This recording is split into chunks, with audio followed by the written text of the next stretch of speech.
If you've let Claude Code or another AI agent scaffold your MCP connectors and ship straight to production, you might want to hear this first.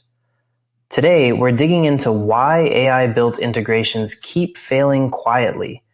In one recent test, an AI-built MCP server passed just 1 out of 8 production readiness checks on its own. And separately, a wave of MCP servers have shipped silent failures and even supply chain poisoned updates that nobody caught. We'll get into the Amazon Kiro incident, why 200 OK doesn't always mean it worked, and the human-in-the-loop habits builders are adopting to catch this stuff before it ships. Let's get into it. So imagine having an AI agent just, script a complete integration between your client CRM and their accounting software. Right, while you just sit back and sip your morning coffee. Exactly. I mean, it sounds like the ultimate solo creator dream, right? But, recent tests show that dream might actually be a bit of a ticking time bomb. Yeah, unfortunately. So welcome to today's deep dive. We are looking at why AI-built MCP connectors, and I guess the automations built on top of them, are just quietly failing in production. Right, and why your human intuition is really the only thing keeping those systems afloat right now. Because, the speed of AI generation right now is just intoxicating. Oh, totally. Like if an AI can suddenly build a complete Power BI data model or just script an entire workflow in seconds, the temptation to just deploy it and move on is huge. Oh yeah, like if it built it that fast, shouldn't we just trust it to deploy? Well, you'd think so, but speed does not equal stability. Yeah. When you put these AI-generated automations under real-world pressure, the underlying systems are actually incredibly fragile. Okay, so let's ground this for a second. We're talking a lot about MCP here, the Model Context Protocol. Right.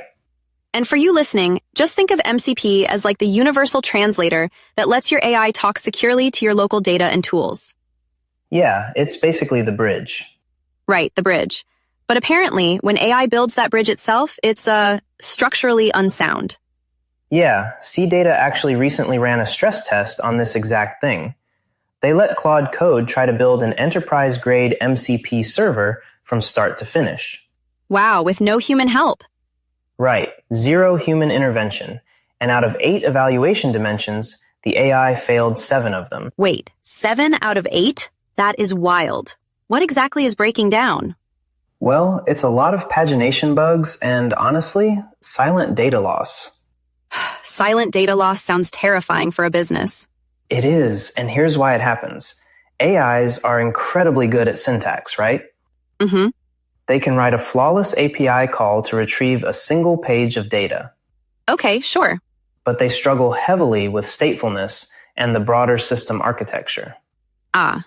So when the system suddenly needs to loop through, say, 1,000 pages of customer records, the AI just loses track of where it is.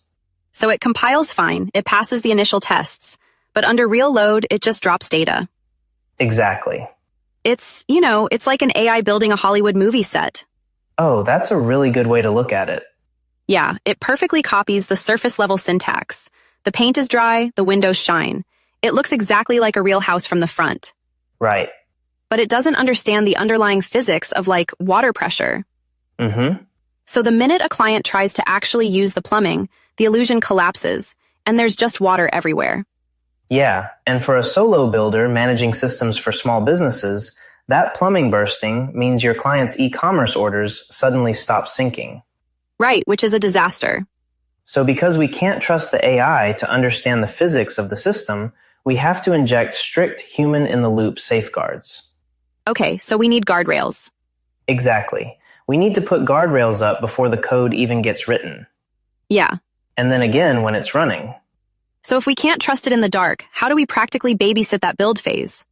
Well, you force the AI into what's called planning mode. Planning mode? Yeah, so instead of letting it immediately generate executable code, you require it to write out a comprehensive plan first. Oh, okay, so like a document. Right. Usually a markdown file outlining the exact steps, the scope, the data architecture, and then you, the human, manually review that plan. That makes sense. And you also have to test the data volumes yourself. Ensure it can handle 10,000 rows, not just 10, before you ever ship it to a client. Okay, so that covers building it. But what about when the automation is actually live out there in the wild? I mean, we can't sit there watching every single data sync, right? No, definitely not. And this is where runtime safeguards come in. There was a recent MuleSoft tutorial that highlighted this capability called Elicitation. Elicitation? How does that work? So let's say your AI agent is processing customer support tickets. Yeah. And it decides a frustrated customer deserves a $5,000 refund. Oh, wow. High stakes. You definitely do not want an AI firing off that API call automatically. Oh, you really don't. Yeah. So elicitation basically pauses the action at the protocol level. Okay, so it stops it. Right. It checks the policy, stops the execution, and generates a structured request for human approval. Oh, I see. It literally sends a form to you or your client asking for a decision and a reason. And only after a human clicks approve does the payload actually hit the back-end financial APIs. But wait, hold on. If I have to manually approve these actions, doesn't that just completely kill the ROI of automating it in the first place? That is the common pushback, yeah. Yeah. I mean, aren't we just putting massive speed bumps on the AI highway? Well, we have to reframe what a speed bump is here. Okay. An AI that rapidly executes a catastrophic financial error isn't efficient. You know, it's a massive liability.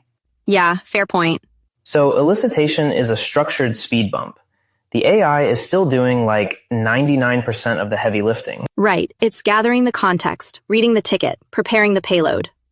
Exactly. Drafting the response. Yeah. The human is simply acting as the final sanity check.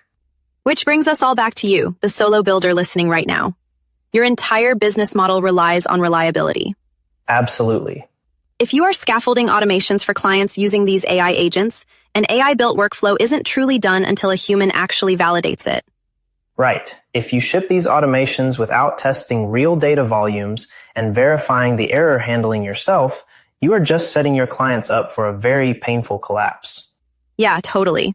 So as tools like Claude Code and MCP automate the actual writing of the integrations, I guess the pure ability to code might just get commoditized. Oh, for sure. But if the AI is busy building all the Hollywood sets for us, will the most valuable, highly paid tech skill of the future simply become being a professional skeptic? That is a great question to leave on. Yeah, something to think about. Keep questioning the code, and we'll catch you on the next deep dive. So if you're shipping AI scaffolded MCP connectors or automations, don't trust the green checkmark. Budget real human QA time, test with real data volumes, and put hard-coded approval gates on anything risky.